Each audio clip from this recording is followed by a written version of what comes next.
Welcome to another episode of Grief Talk, everything you want to know about grief and more. I'm your host, Vaughn Solis. As an author, life transformation coach, online instructor, and bereaved mom since 2005, I'll be bringing you great content that is informative, inspiring, and practical. Whether you have suffered a loss or other adversity, stay tuned and tapped in as I cover a variety of topics to help you get where you want to go on your journey to heal and grow. Today's guest is Patti Scallan. Patti has worked in the alternative healthcare field for 20 years and is the former owner of a holistic wellness center for 10 of them. Her passion is to help people pull the pieces of their lives together to experience an abundance of joy, health, and wealth. Patti believes that the body can heal itself if we give it what it needs.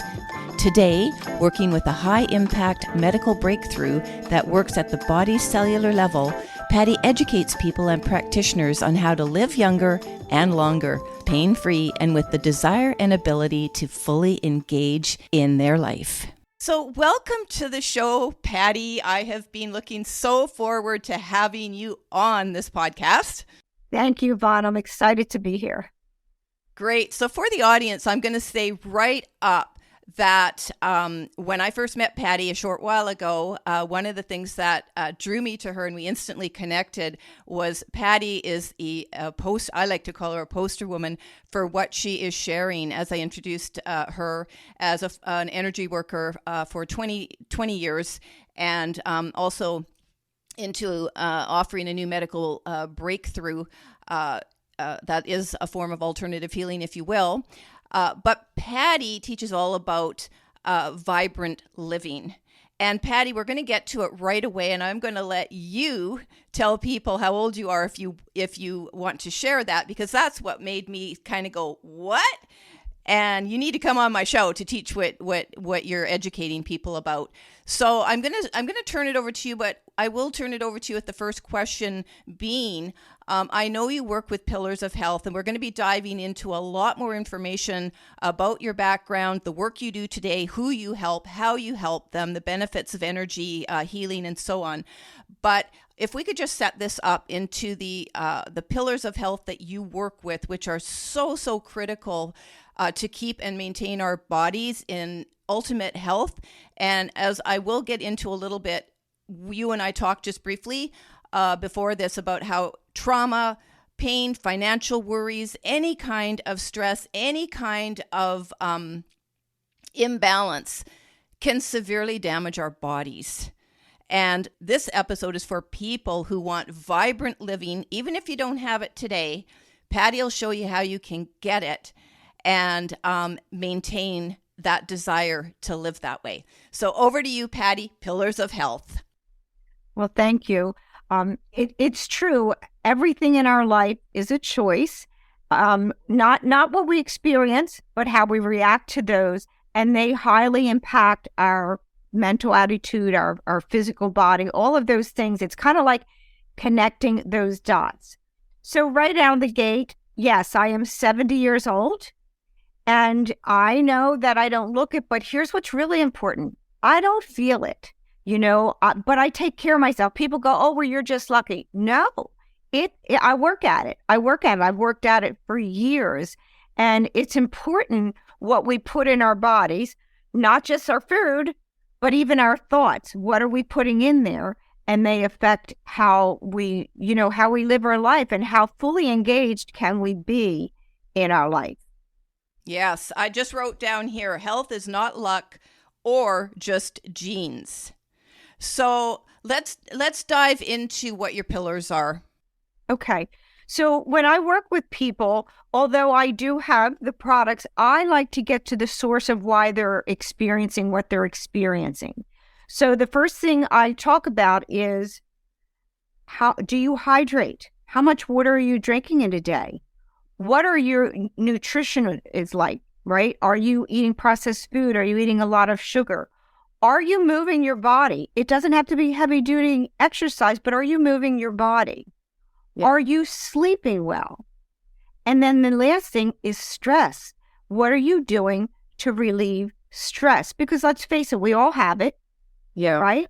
Yeah. Some have more at different times, and I understand that. Believe me, I've come through, quite a few dark souls of the night, but you can get on that other side. You can feel good again, but it is a choice, and we have to take responsibility for our health. Yeah. So when you talk about these, these we'll call them, well, they are your pillars: your water, nutrition, activity, sleeping, and stress. Most people, I'm going to wager, have one or more of these out of balance. Are people attuned to when they're out of balance, when one of these pillars is not working in their life? Well, some people are more in tune than others. And then if we're in the middle of a life crisis, when we really need to pay even more attention, we don't, because we're down or we're depressed. We don't feel like getting out of bed. And I understand that. But the only person that can change that is you, right? And, I've always had that belief that our bodies were designed to heal itself, but we need to give it what it needs. And so again, it's about taking that responsibility. Like, I'll have people that tell me that they're full of inflammation, so their joints hurt and all of this, and we talk about sugar and they go, well, I'm addicted to sugar, I can't give that up.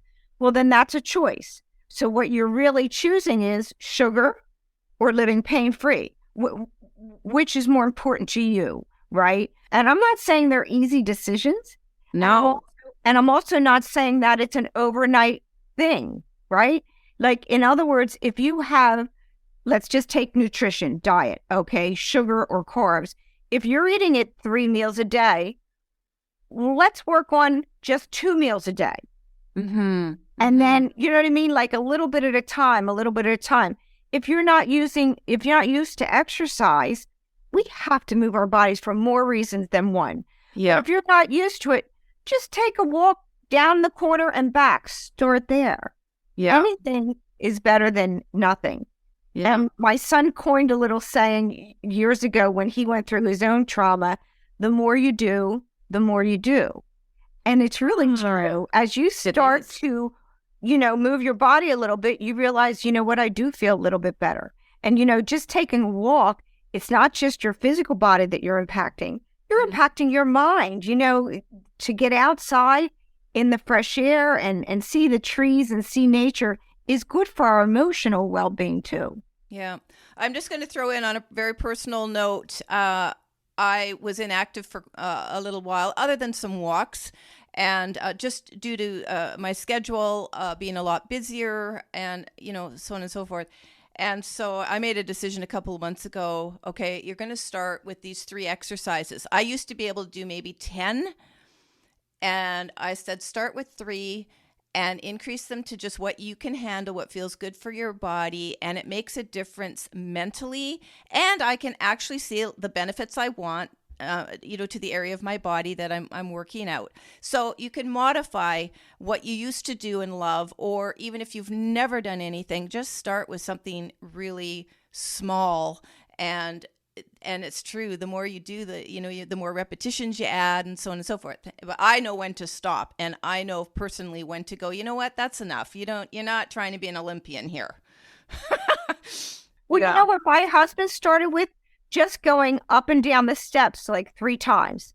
And then it was 5 times. Yes. And that's 7. So but here's a really big piece, Vaughn. When we try and justify that, we're too busy or we're too tired or we're all of these things, what I want you to ask yourself is, are you important enough? Yes, but a lot of people don't think they are. Correct. But that's something that, we need to ponder. And I think that when we make even those little steps towards doing something, we feel good because we've done something for ourselves. We as women especially are always doing for everyone else, right? Yeah. Yeah. We're the nurturer, we're the doers, we're the givers, and we kind of put ourselves last. Yes, I fully agree with that. Put yourself first, even if it's for 10 minutes. I put a program on my computer. They have 7-minute workouts. So what I do is literally, like, if I'm on a lot of Zoom calls, but I have, a half hour break. I take 7 minutes. I go behind this chair, I put it on, and I do it. Who doesn't have 7 minutes? I literally think it's attitude and it's mental conditioning. You need to get yourself to a point where you value yourself enough, whatever it is you're chasing, that you'll invest this, that, and whatever in it. But I'm all about make the start.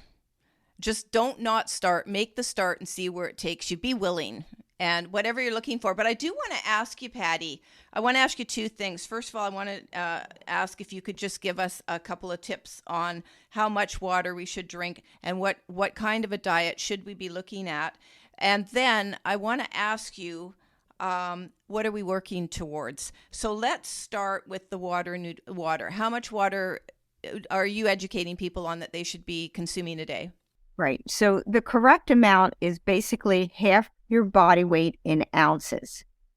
Oh, and most people don't drink enough, but there's a lot of people that drink too much. And there is such a thing as too much, because what happens if you go much past that, you will begin to flush vital minerals and vitamins out of your body. So, really half your body weight in the ounces is what's really good.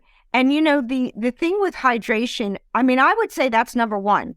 If you want to change anything, start there. Our bodies are up to 70% water. When you have that afternoon slump, you know what it is? It's you're dehydrated. And if you feel thirsty, you're way past dehydration, okay?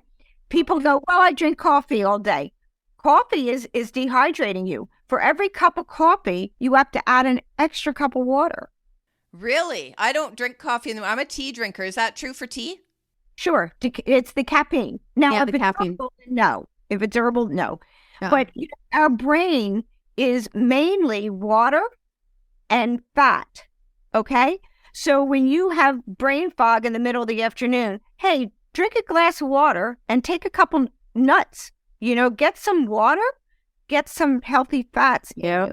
Right? That's what the brain is all about. Water's the big one. Fats here, and then there's minerals. What we eat matters. But if I, wanted to tell you to do anything, I would say drink water and take, like we have an omega product. It's your healthy fats, 3, 5s, and 7s. Water and take a supplement. Feed that brain.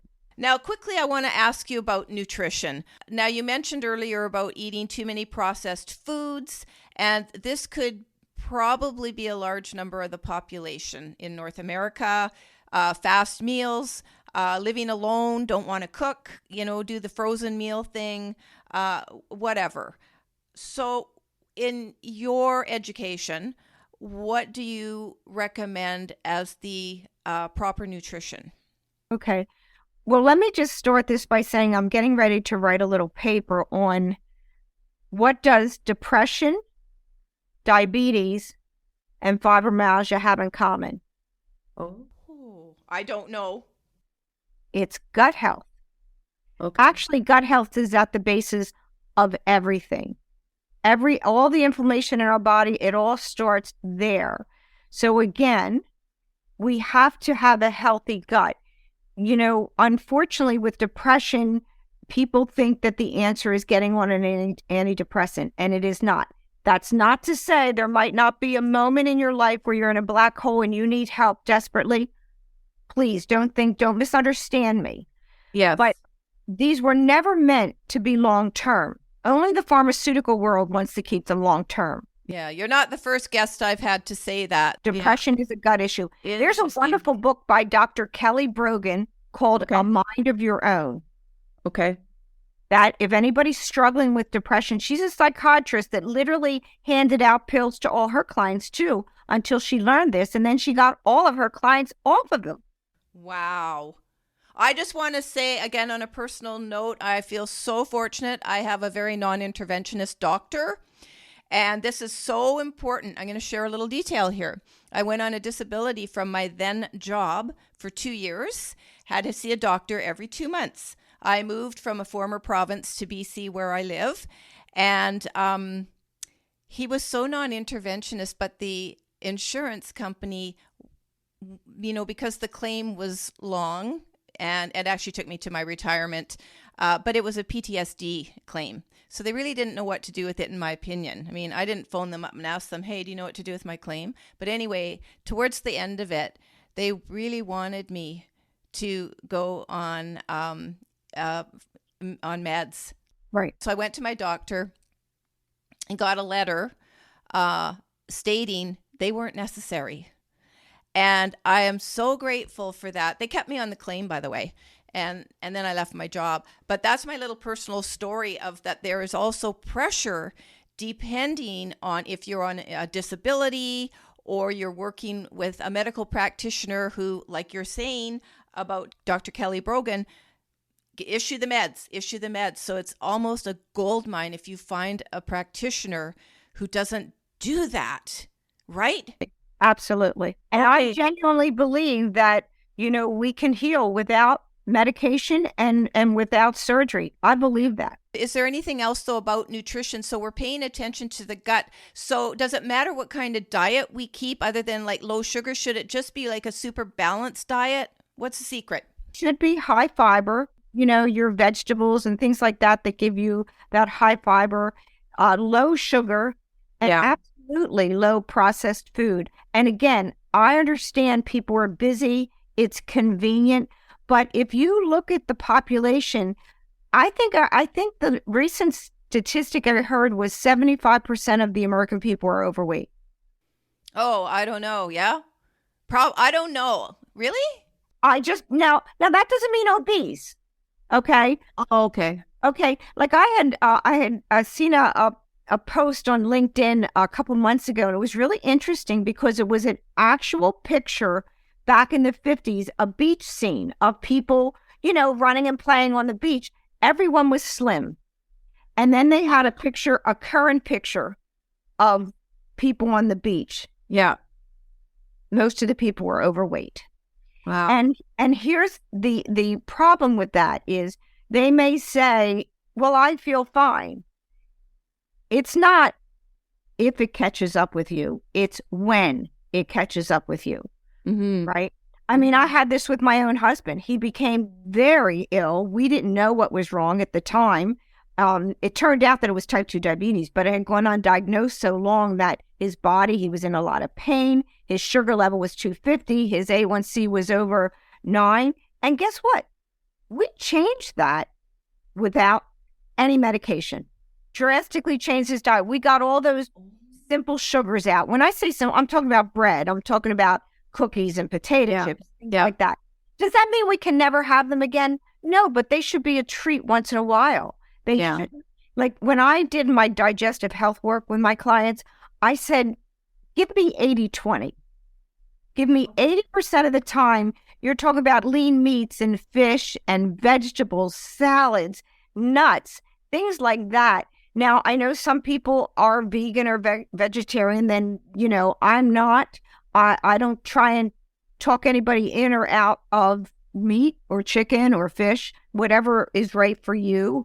But that's what our diet should mainly be. Our diet should be some type of protein, and the rest of the plate should be filled with, vegetables and salads and things like that. Basically trying to stay away from as much white as we can, meaning flour is sugar. Yeah. I'm a vegetarian, as is my husband, for 32 years, and raised our son, who's 30, as a vegetarian. We're not vegan, but vegetarian, and I'm pretty sure it has helped us. I'm happy to report I have no issues with disease or anything like that.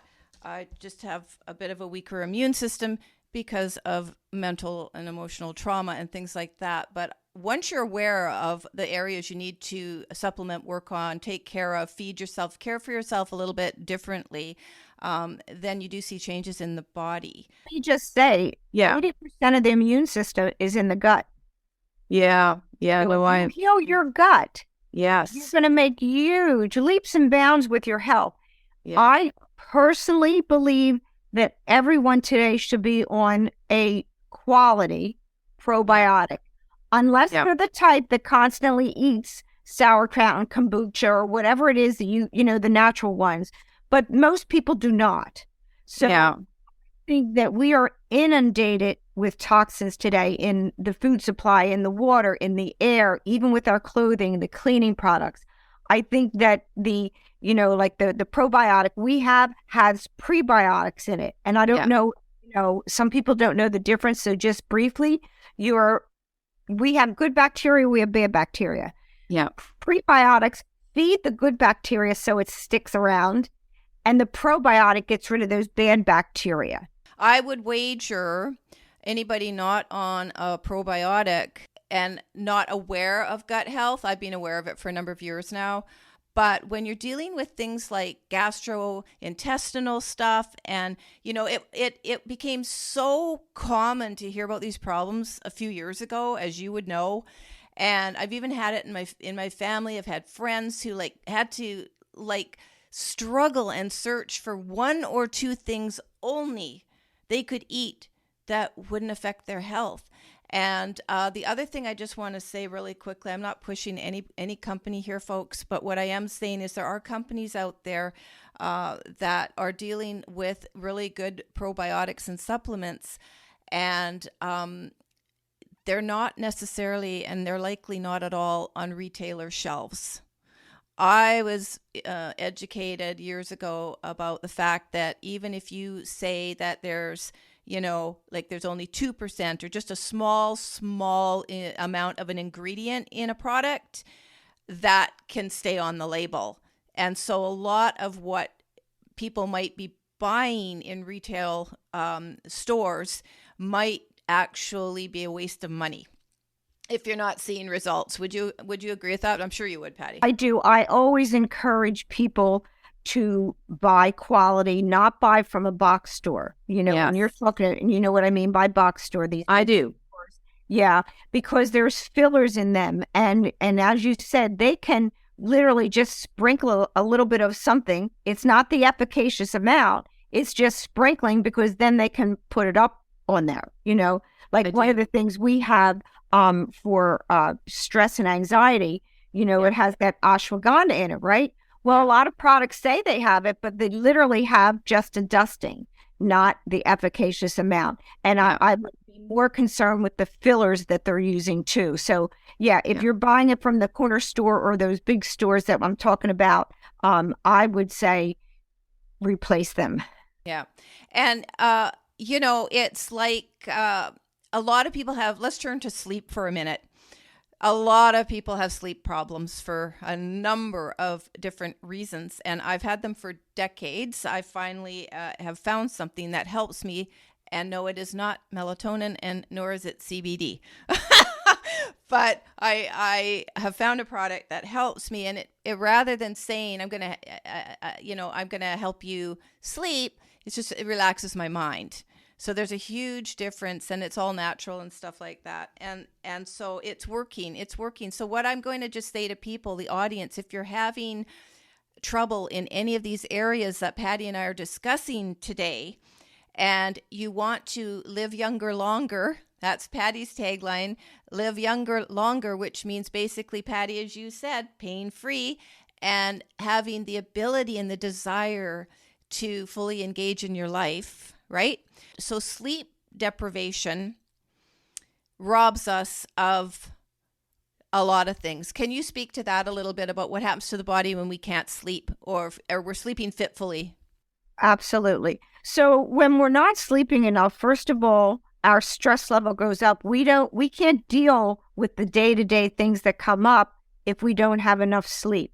People will actually gain weight when they're not sleeping enough, right? Okay, what makes the body gain weight if you're not sleeping? That's interesting to me. You have to understand, when you sleep, that's when our body rejuvenates itself. That's when all the organ systems slow down and regroup so that they can engage the next day and do what they're supposed to do.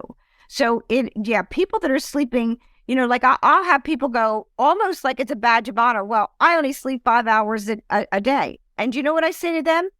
Stop. Yeah. Get 8 hours? Between 7 and 9 is optimal.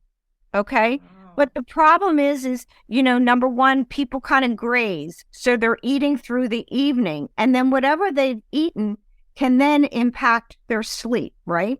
here's a question for you really quickly, Patti. What time should we stop eating at night before we go to sleep? At least 2 hours. Now, the one exception might be a diabetic, but then they should eat protein before they go to bed, not a handful of crackers, because then their sugar level is going to spike during the night, right? Right. So, yeah, we need to give our bodies time to relax. I mean, I do intermittent fasting. I haven't lost weight because of intermittent fasting. Some people do, not me, but I do it because it gives my body a break. So, okay, how long do you fast for? Close to 16 hours most days. I finish eating dinner about 8 o'clock, right? Mm-hmm. So it's rare that I'll eat after that. And then I usually don't get around to eating breakfast till 11, 12 o'clock, something like that. You and I are the same, identical. I have zero. I want to talk about this for a minute. So I have zero desire. Food has not been an issue for me in this lifetime, and excessive weight and so on. I've had other things, folks. But, so I have no desire to snack, to pick, to any of that stuff. So it doesn't mean I don't enjoy the odd bowl of ice cream or ice cream cone or some popcorn or this or that. I don't deprive myself of what I want. It's just I don't need, to consume quantities and quantities of the stuff. You're one of the blessed few. That, for the most of us, that's not the case, I don't believe. Really? Yeah, I love to eat. Yeah, and I love to eat. See, I don't love to eat. Yeah. But what I will tell you, and this is really significant, when you're eating, first of all, our bodies need healthy carbs for energy, right? But when you're eating empty calories, processed food, our body goes, oh, here comes the carbs. And then it's like, oh no, there's no value to these carbs. Well, then we need to eat more. And then we need to eat more. This is why you might go to get a cookie and that's not satisfying. Then you go back and get 2 more cookies. Yeah. You know what I mean? It's because our bodies need this for energy. Yeah. And so what happens, you eat this junk food and then it stores as fat because it's not giving energy. So if you begin to give it the correct things, your cravings will go down, because I'm speaking to a lot of people that do have cravings. I understand that. Yeah. But I will tell you, there was a time when I absolutely loved pasta. I did. I never thought I'd stop eating it. But once I stopped eating it, I no longer have the desire. Will I never eat it again? I don't know. Once in a while, maybe. Like if I went to somebody's home and that's what they had, would I eat it? Of course I would eat it. But I don't say, oh boy, I want a bowl of spaghetti tonight. I just don't. And that's our bodies learning to crave what's good for it. Yeah. So I just want to interject here a little bit. So the audience listening, we're getting some fantastic information about nutrition. We need to get sleep. So I have no doubt that you sell a product also for sleep, but for people that, aren't, aware of you, your products and so on, and don't have like what I finally found, let's really talk about people that can't afford supplements. What can they do to at least try and sleep, Patti? Sure. Okay. So first of all, if they can stop eating, a few hours, that is helpful. Okay. Alcohol, if you drink alcohol before you go to bed, what happens is the sugar will wake you up a couple hours down the road. I'm an example of that. I love to have wine, but if I drink it too late, I end up waking up at 1 o'clock or 2 o'clock because that wine has now turned to sugar in my body, and now I've got energy. Stay away from alcohol close to bed. Yeah. Close your phones and your computers and your iPads. That blue light, that really activates the issues too. So I'm saying, just give yourself a little bit of time. And then if you still need help, when I was going through a crisis in our family life, what I would do is I would get earbuds and I would listen to just a short, like 10-minute meditation as I went to sleep, and then I fell asleep.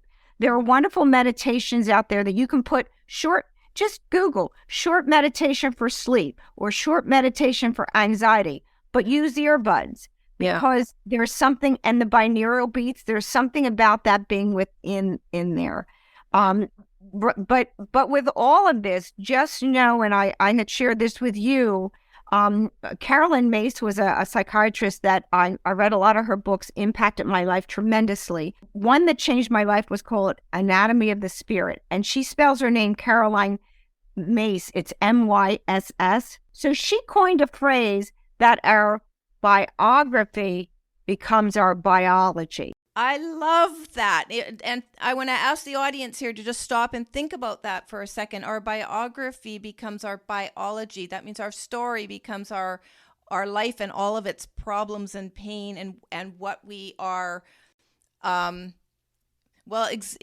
experiencing in our all-around imbalance, health issues and so on. If someone in your home is bugging the crap out of you, and you want to respond or react to them, more likely in a certain way, you can stop for a second and go, wait a minute, that's not healthy for me. I need to take control of this, and I need to not get myself upset. Look for things that bring you relief. Look for things that bring you comfort. Look for things that bring you relaxation. And even if you're still on the clock working for someone else, like I had to do for many years, and commute and this, that, and the other, work these things into the bits and pieces of your life where you can, and all combined.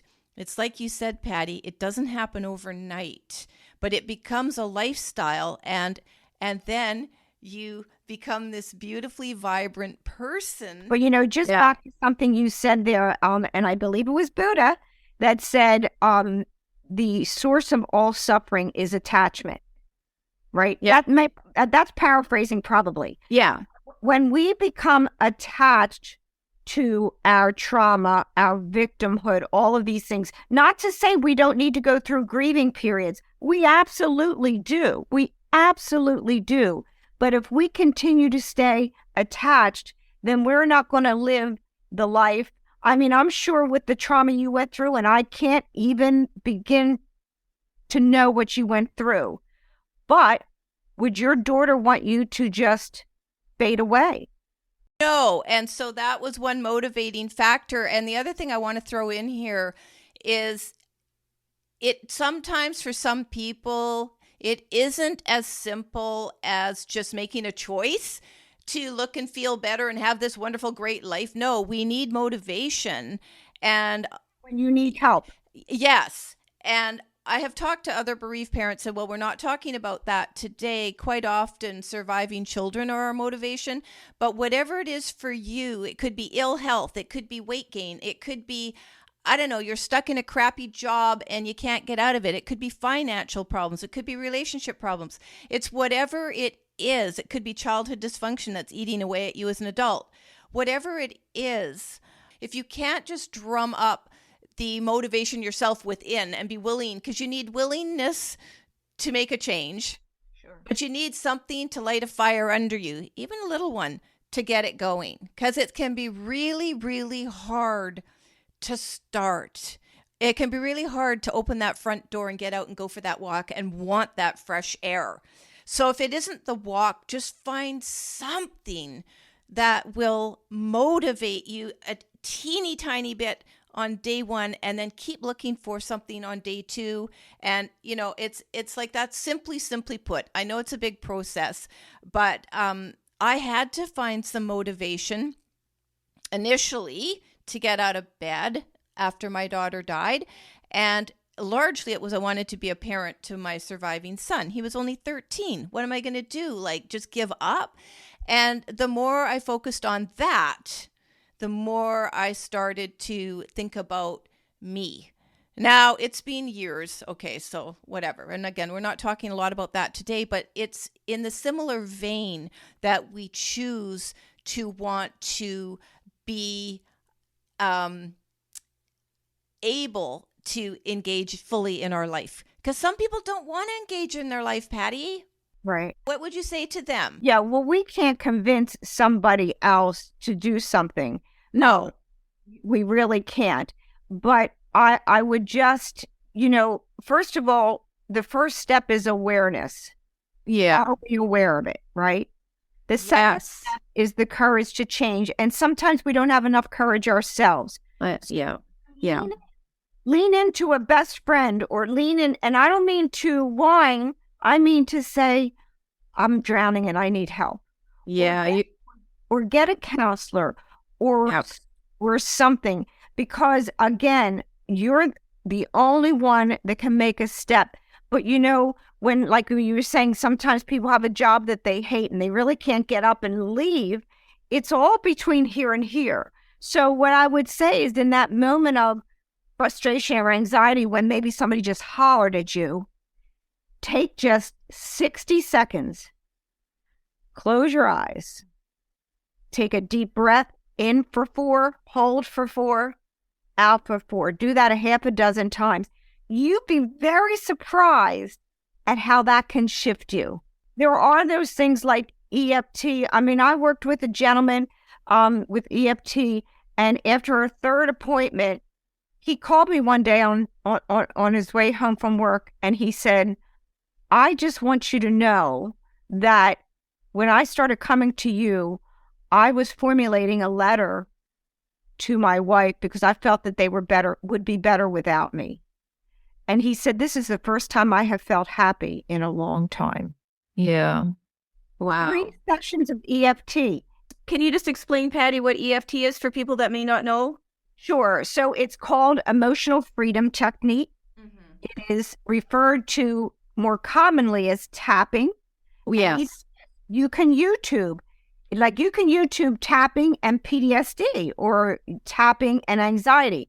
But we have meridians. And so it's basically, there's a specific meridian pathway that we have on our bodies. And we're saying things like, I feel this anxiety. It's so much.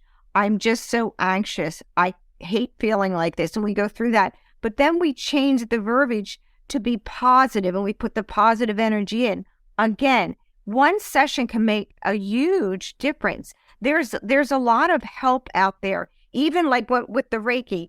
Our chakras, if for those that are familiar, our chakras, or not familiar, are energy centers in our bodies. And sometimes we will get a blockage. For instance, the heartache that you went through. You could have a blockage in your heart chakra. If you don't do the work or get the healing needed, you may end up with breast cancer or heart disease, something in that chakra that's being blocked. Our bodies are like, the chakras are the centers, the energy centers, but the meridians are like your traffic, like your roadways that go through them. And if all of a sudden you hit a dead stop, everything stops. So the rest of the body is not getting fed the energy that it needs to heal. And we are all energy. Our bodies, we might go, no, we're solid. No, we're not. They're just tight molecules. We're all energy. So we have to address the emotional, the spiritual, and the physical. We have to address all of that to heal. Yes. Yeah, and we don't really have time to get into each of the physical, emotional, spiritual, financial, mental, and anything else that tears and eats away at us. It's enough to say, I love what you just said, and I'm going to jump on this point as we move into the work that you're doing. I want to hear a little bit about the redox molecules, but as you said, we're not solid, we're molecules, we're energy. I'm questioning whether, like, the younger that we look, I wonder if it's just natural to feel good, because when we don't feel good about ourselves, so we don't feel healthy, I mean, it really does reflect in our eyes, Our skin coloring, our hair, how we hold ourselves, whether we can connect, communicate, and all of those things. So I'm hoping that the better we feel, the better we look. And I want to just stress here, though, Patti, I mentioned this a little bit at the beginning, but the goal here isn't just to look our youngest in a youth-crazed North American culture. That's not the goal. Can you explain what the goal of all this really is? To be able to fully engage in life, to be able to, if you have a partner, to want to do things with that partner, to experience joy. See, to me, that's my number one life value, is joy, okay? And then there's kindness, and then there's integrity. But joy is what most speaks to me. And when we're in that bad place or that dark place, if we can reach out and help another person, that will help us feel better.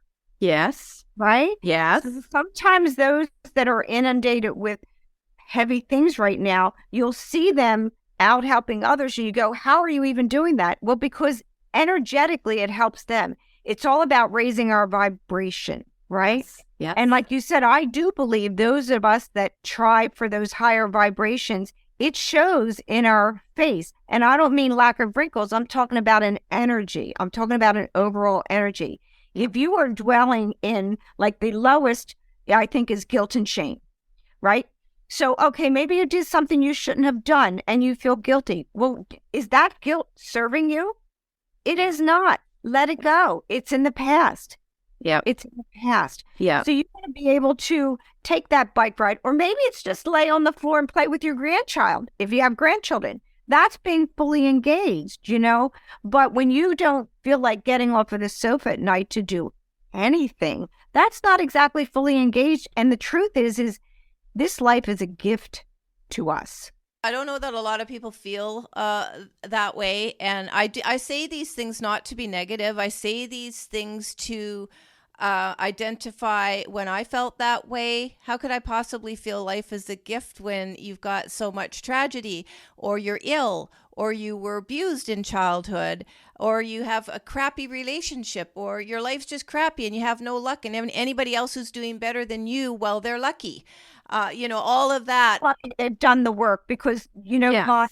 Yeah, I don't know about you, but I haven't come across anybody that hasn't had some type of trauma in their life. Exactly. So if you stay in victimhood, in other words, the more you repeat your story, the more it's in your energy field. Yeah. I just want to say, like, I had a pretty dysfunctional childhood. It doesn't matter what the dysfunction was, but, I made a decision somewhere probably in my early teens, but certainly by my early 20s that that was their story. That's not going to be my story. So I was really blessed with being introduced to metaphysics and a spiritual practice by the time I was 25 years old. And it really solidified a foundation for me that I relied on when the times did get kind of tough. And, so I agree with you that nobody gets away with some kind of challenge in this life, no matter what it looks like to anybody else. We don't know what's going on behind closed doors or in another person's mind. But I will tell you something. You can instantly spot someone who is happy, joyful, and it radiates. And I have often talked about if you want to feel an instant high, smile at someone. Yes. And I actually practiced that in the first few months of my bereavement. It really took a lot of effort for me to do it, but I made it a practice because I started noticing how miserable the majority of people looked. And if you stop and really look around, now I don't know where you are, Patti, but just look around, go to the grocery store, wherever you are, and just observe people. And I mean, no, we don't. Most of us go around smiling, as we're walking or whatever. But if you say hello, and whether they respond back and say hi back, a lot of people don't, or it's just a cursory whatever. And again, it's your energy. Like, I get a lot of people. I could talk to anybody in a grocery aisle. But when you're miserable yourself, you're not looking for that kind of connection. But when you can open yourself up to having a little more space in your heart to bring some joy in, it often starts, I think, with you having to be the one to make that first step. People aren't necessarily going to, go out of their way and smile at you or engage in just a short little conversation or whatever it might be. But I'm telling you, it's almost like service work. It is service work. It lifts your vibration. Say one word to somebody and it could change their whole day. I know. Like I'm the type that if I'm walking down the street and I see a woman that has a fabulous haircut, as I'm passing, I go, fabulous haircut. And their face lights up. I know. Last little story. I once went in. We have a wonderful little cafe in our downtown area where I live. And one day we walked in, and I just happened to smile at the person cooking. because it was an open kitchen. And he stopped and he said, "Oh my God," he said, "no one has smiled at me like that forever." He said, "You have a beautiful smile. Thank you. You made my day." You're welcome. And I will tell you, though, when you smile at people, most of them will smile back at you, but they will be shocked. They will be shocked. And I'm not saying overdo it and be all this honey and, gooey kind of stuff. No, because people also don't like that, and they can see if it's phony. Just a really heartfelt, authentic smile. Okay, Patti, let's move into the work you're doing, and let's talk about the Redox molecule. We've painted a picture for people, which I think has been quite clear about everything they need to get to this point where it is about the body. It is about the gut health. We've got to get ourselves mentally, and I would say emotionally, to the place we want to change. So we're now at a place where we go, you know what? I can fix my body. I don't have to be in this prison. However you're feeling negatively trapped, if you are, by your body.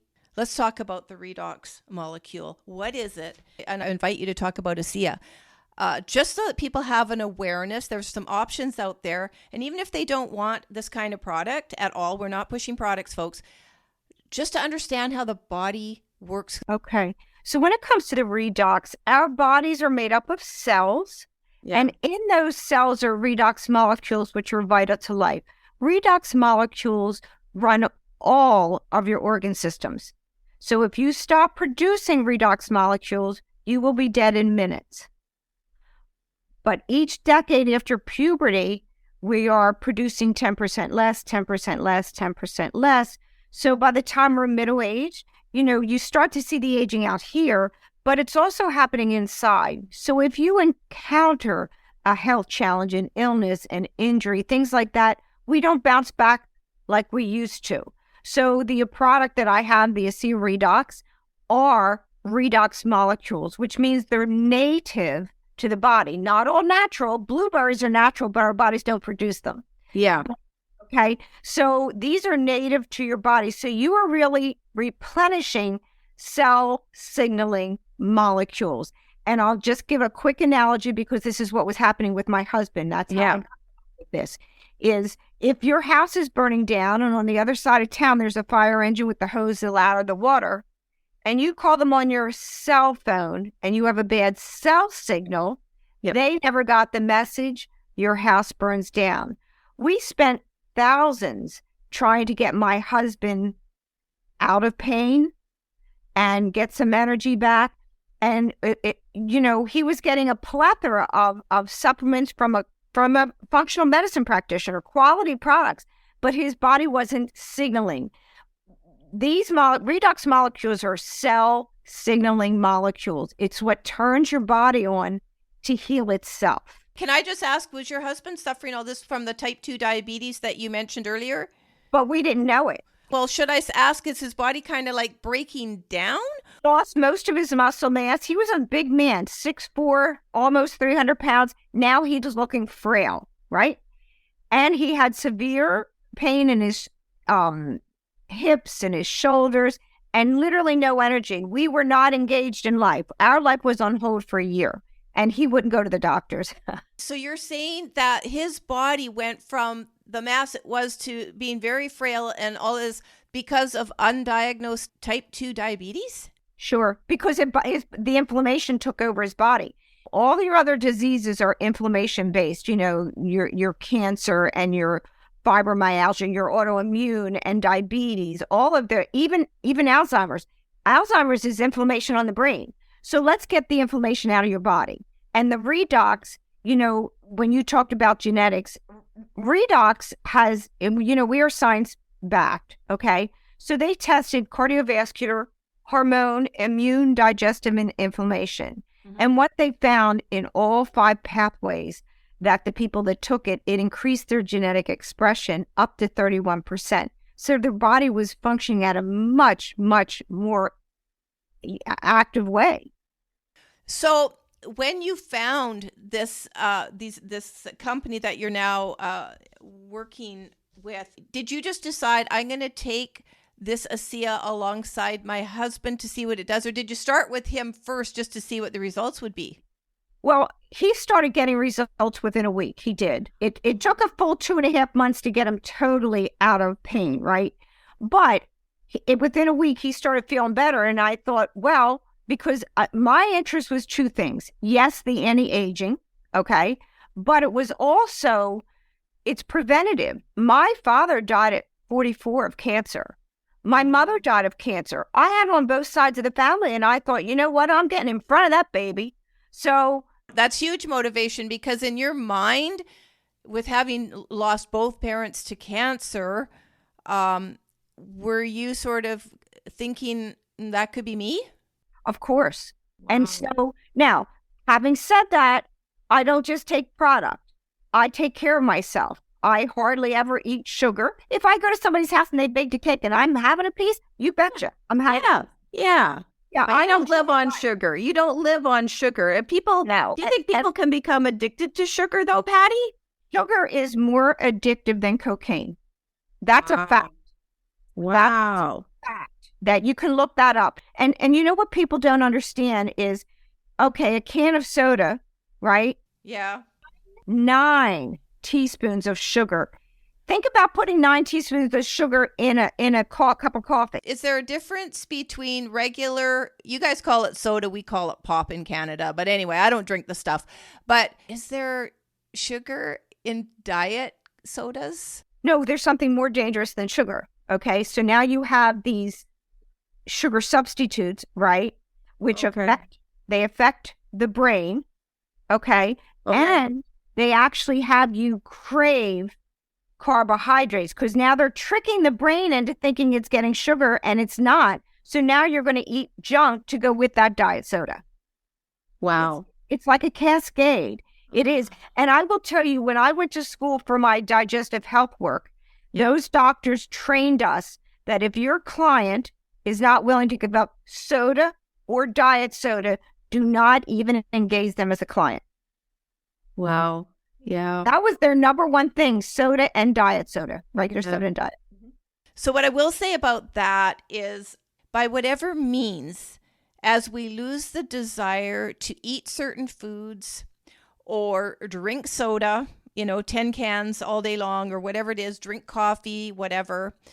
In my case, I wanted to get rid of wine. I'm like you. If I'm out holidaying, I'll have a glass of wine. But I stopped buying wine about 1.5 years ago because it was a depressant for me. And instead, I started making kombucha.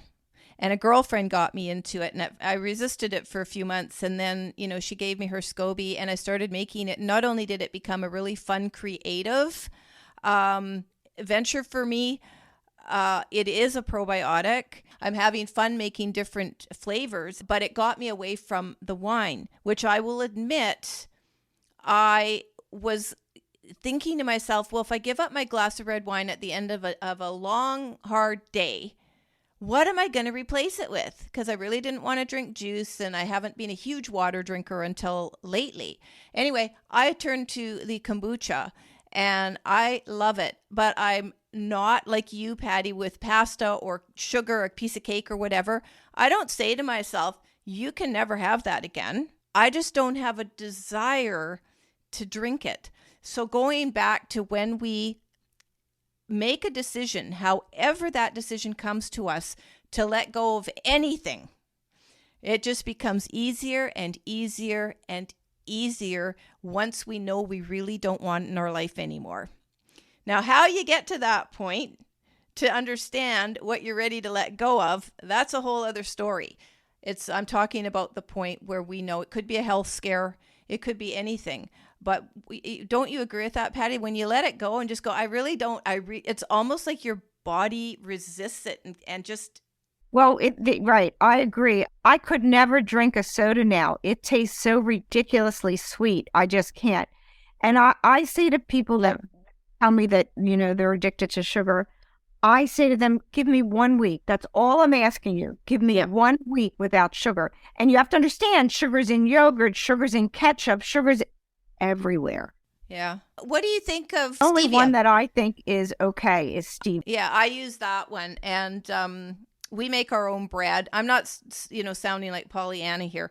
There were just different things that I needed to let go of, buying store-bought bread and stuff. And you know what? Like, I love bread. Do you think that people turn to a lot of carbs for comfort? Because absolutely. Carbs are... now, I'm not talking about vegetable carbs. We don't turn to veggie snacks to comfort us, but bread. So carbs are comforting because they produce dopamine.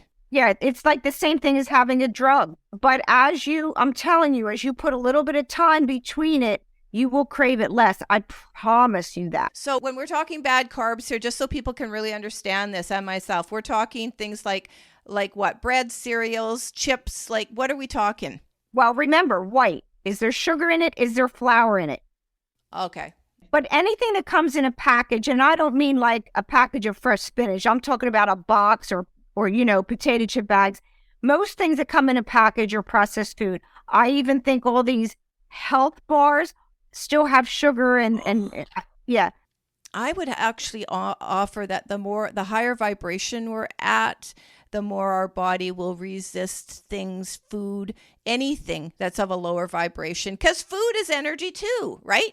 And I will say that with the Redox, it gently detoxes your body on a daily basis. So I feel very good about that also. Yes. Okay. Patti, this has been so interesting. I have learned so much from you. When people contact you, which I'll be putting links to your website in the description, I see that you were offering a quick one-on-one wellness check. So if they contact you, what's the very first thing that you do? Do you have a meeting with them, or, sort of see what their situation is? One-on-one, just like this, and just have a conversation. There's no pressure. I'm not a heavy pressure person, but I can help you at least get on track. Even if you're not interested in the products that I sell, I can still help you get on track.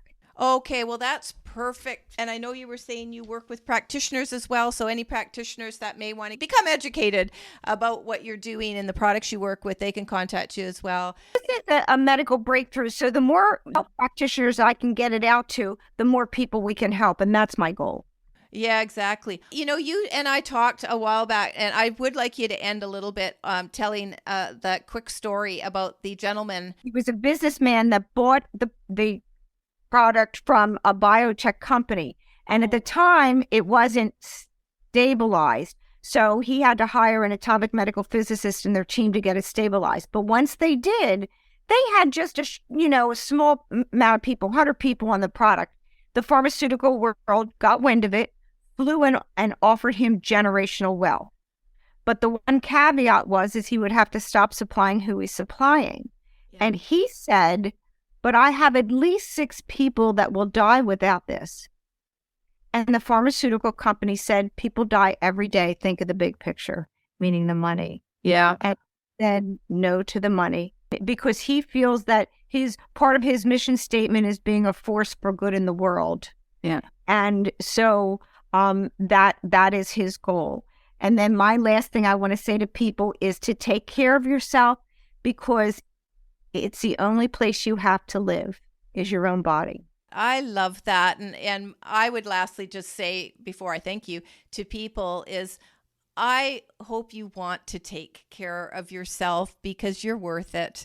Patti, thank you so much for coming on the show. This has been fun. Like I said, I learned so much. Pleasure, Vaughn. It really is. And like you said, it's so much fun to talk to someone who's got that same energy and understanding of how precious our life is and how much we want to take care of it. Absolutely. So thanks again, Patti. I'm sure we'll be in touch. Thank you so much.